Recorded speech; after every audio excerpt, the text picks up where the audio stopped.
بسم اللہ الرحمن الرحیم۔ السلام علیکم ورحمۃ اللہ وبرکاتہ۔ گندگی و غلاظت سے پاک شاہانہ زندگی۔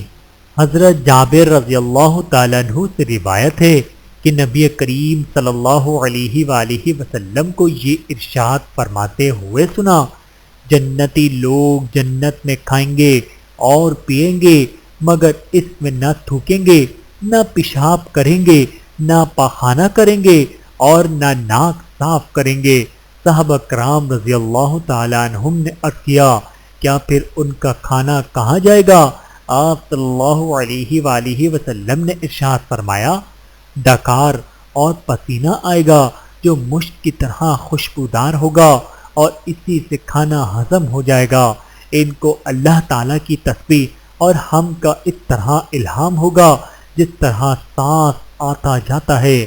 بحوالہ صحیح مسلم حدیث نمبر 2835۔ اللہ تعالی ہم سب کو احادیث مبارکہ پہ عمل کرنے کی توفیق عطا فرمائے، آمین ثم آمین۔